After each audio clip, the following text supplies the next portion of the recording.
es glorificar al Padre, que Él sea glorificado. Entonces vino una voz del cielo que responde y dice: y yo lo he glorificado y de nuevo lo glorificaré. Por eso la multitud que estaba ahí y oyó la voz decía que había sido un trueno. Otros decían: un ángel le ha hablado. Jesús les dijo: esta voz no ha venido por mi causa, sino por causa de ustedes. Por causa de ustedes. El mensaje de los ángeles era gloria al Señor. El mensaje de Cristo en esta tierra es que su Padre sea glorificado. Lo leemos en el versículo 28. Padre, glorifica tu nombre. Y el mensaje del mismo Dios es, y que dice aquí, el Padre no ha venido a darme este mensaje. El Padre ha dicho estas palabras por causa de ustedes. ¿Cuáles estas palabras? El Padre mismo ha glorificado su nombre y de nuevo va a glorificar su nombre. El Señor, el Dios Todopoderoso, tiene un compromiso con su nombre y que este nombre sea glorificado. Así que asegurémonos de esto, que esta noche que recordamos el nacimiento de Jesús, glorifica al Señor.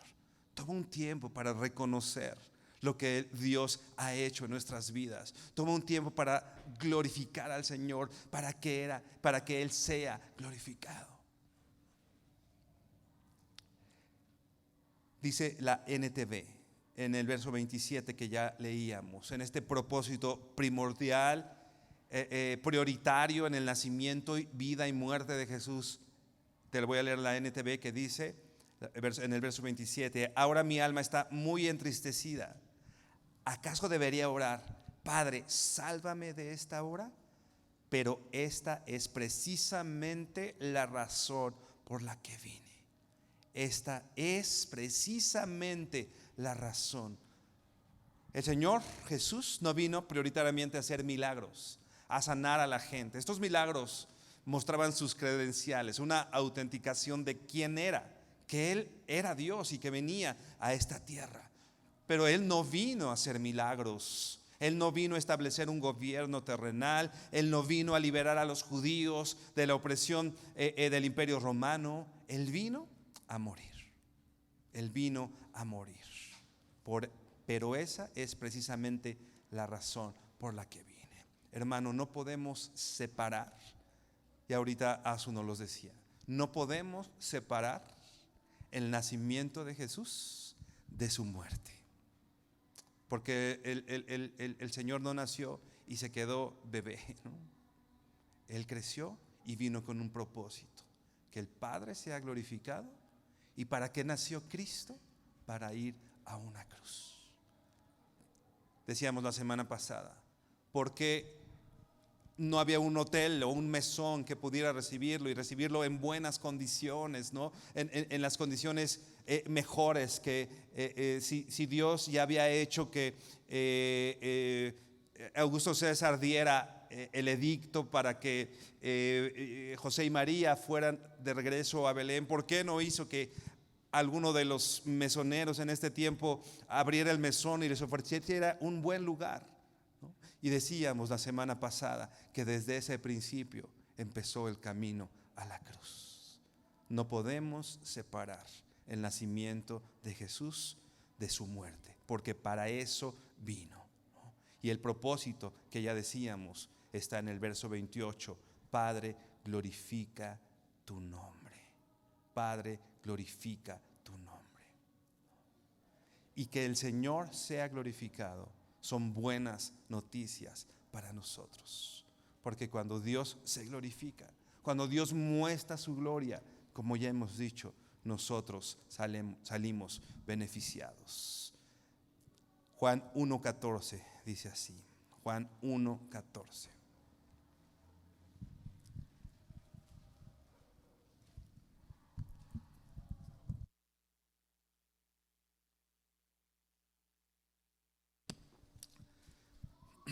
Juan, hablando de la eternidad del Verbo que estaba con Dios, dice: y aquel Verbo fue hecho carne y habitó entre nosotros y vimos su gloria.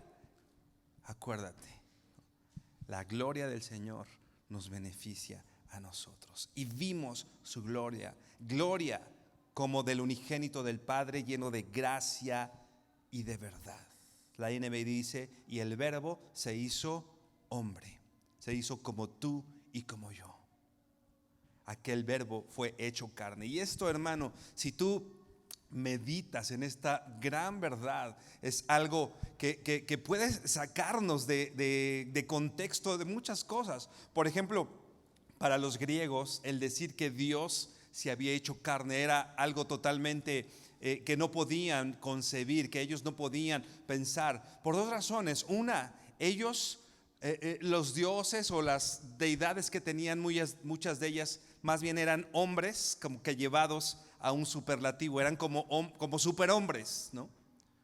Eran tal cual hombres, pero que habían sido ascendidos, ¿no? De alguna manera, ¿no? No era más bien que el Dios creador haya venido a la tierra. Para eso, o ese pensamiento para ellos era totalmente impensable, ¿no? O Dios era demasiado bajo, ¿no? Por los dioses que ellos conocían, eran nada más como superhombres, ¿no? O demasiado alto, que no podía venir. Y vamos a decirlo en la creencia de los griegos, ¿no? O particularmente algunas corrientes, era alguien santo o en esa gloria no podría venir a un cuerpo humano, porque el cuerpo humano es algo malo, en donde hay pecado, etcétera, ¿no? Y era un pensamiento de alguna manera muy parecido o similar al de los judíos. Ellos no podían pensar que ese Dios que ellos conocían venía a esa tierra y ser hecho carne y habitar entre nosotros. Dios se hizo carne e hizo su habitación por nosotros. La luz, el Verbo eterno, se acercó a ti y a mí. Se acercó a ti. Cuando tú llegaste, viste unos textos en la parte del principio que justamente se refieren a eso. Jesús se acercó a nosotros, se convirtió en carne. Se convirtió en carne para que pudiéramos, como vamos a ver más adelante, verlo, para que los hombres pudieran tocarlo, para que los oídos humanos pudieran escucharlo. Dios se acercó a nosotros. No tienes que luchar para encontrarlo. No tienes que hacer una gran búsqueda para encontrarlo. Dios se ha acercado a nosotros. Y es eso su nacimiento. Dios acercándose al hombre. Se hizo presente. Dice, y habitó entre nosotros. La NTV esa frase la traduce así: y vino a vivir entre nosotros. Hizo su casa, puso su tienda de campaña entre nosotros. Dios acercándose a nosotros. Imagínate, el Dios soberano, creador, todopoderoso, santo, decidió venir y mudarse a donde tú y yo vivimos. ¿Te imaginas la incomodidad? ¿Te imaginas lo que eso representa? Hermano, Dios se acercó a ti y para eso tuvo que venir a un cuerpo humano. Esa verdad, hermano, creo que sí nos debe mover nuestro corazón y debe mover nuestras decisiones, debe mover cada parte de nuestra vida. Y dice, y vimos su gloria. Vimos su gloria. El apóstol Juan está hablando de lo que él vio, ¿no? Ve por favor, primera de Juan 1:1. Juan 1:1, que es un inicio muy parecido a como Juan inicia también el Evangelio de Juan, que ya leíamos algunos versos. Primera de Juan 1:1 dice así: lo que era desde el principio, lo que hemos oído, lo que hemos visto con nuestros ojos, ¿no? Estamos leyendo que Lucas dice, bueno, Juan en el primer capítulo del Evangelio. Dice, y vimos su gloria. Y aquí dice, lo hemos visto con nuestros ojos, lo que hemos contemplado, y palparon nuestras manos tocante al verbo de vida, porque la vida fue manifestada y lo hemos visto y testificamos y os anunciamos la vida eterna, la cual estaba con el Padre y se nos manifestó. Estaba con el Padre, se hizo humano. Juan, yo siempre que leo este texto me acuerdo de Juan. ¿Te acuerdas en el momento ahí de la Pascua, ¿no? Poco antes de que Jesús fuera entregado, en el cual Juan dice que estaba recostado en el pecho del Maestro. Dios se acercó a ti y hoy tú puedes recostarte en su pecho, porque Él se acercó a ti. Hermano, esto es un milagro. Juan lo contempló, Juan lo tocó. Así que Juan dice, a mí nadie me cuenta, yo doy testimonio de lo que toqué, estuve con Él, lo escuché, y Él es un testigo presencial, no solo de Dios hecho carne, no solo de su parte humana, sino, dice, y vimos su gloria, gloria como la del unigénito del Padre. Versículo 3 de primera de Juan 1 dice, y lo que hemos visto y oído, esto os anunciamos para que también vosotros tengáis comunión con nosotros, y nuestra comunión verdaderamente es con el Padre y con su Hijo Jesucristo.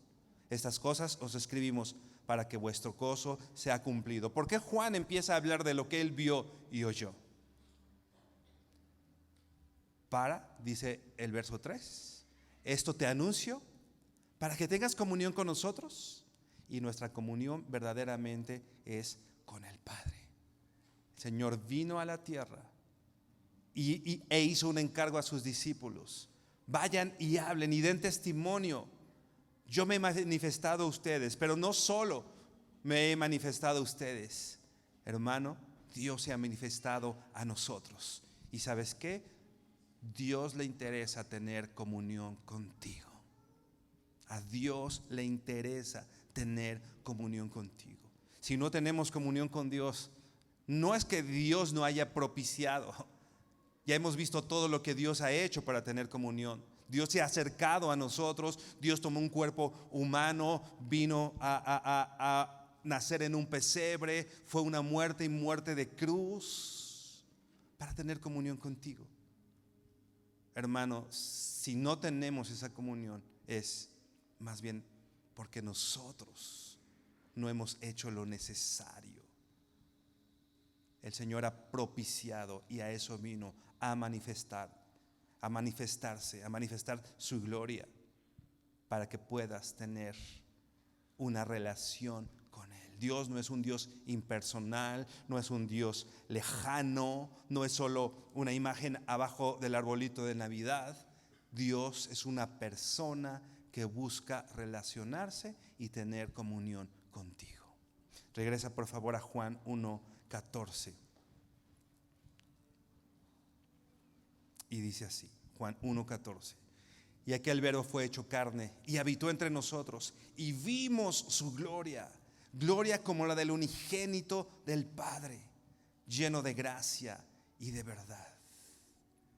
Imagínate, esa gloria habitó entre nosotros y se derrama en nosotros por su gracia y en su gracia. El Señor nos ha mostrado su gloria por amor. Lleno de gracia y de verdad, dice. Lleno de gracia y de verdad. Quiero llamar a tu atención a la palabra lleno. Lleno. Imagínate Dios en su eternidad, en su grandeza. Y Juan describe algo importante aquí. Ese Dios estaba lleno. En inglés lo traducen full, ¿no? Así como un tanque de gasolina cuando dices lleno, ¿no? O sea, ya no le cabe más, está todo lleno, ¿no?, de combustible. ¿Sabes qué? Dios vino a la tierra y vimos su gloria, y con dos características importantes para nosotros: lleno de gracia y también lleno de verdad. Estas dos cualidades que llenan al Señor en su totalidad. En la persona de Jesucristo, naciendo en ese pesebre, Él estaba mostrando toda su gracia y toda su verdad, su amor inagotable, que nos da lo que no merecemos. Nos dio a su Hijo, nos dio a su Hijo. Tú y yo no merecíamos que nadie muriera por nosotros. No sé tú, pero yo he pensado que alguien entregue su vida por mí. Honestamente yo diría, pues no vale mucho la pena, ¿no?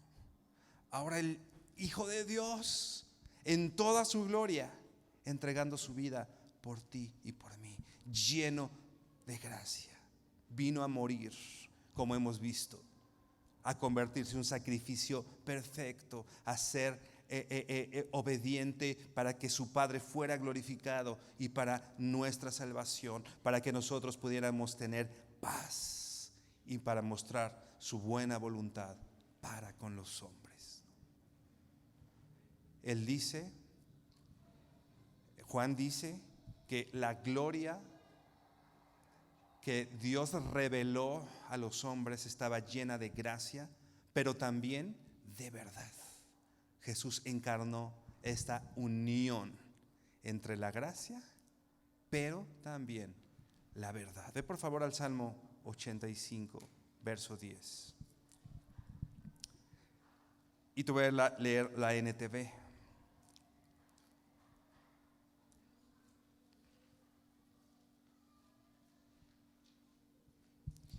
Dice, Salmos 85, 10 dice: el amor inagotable y la verdad se encontraron.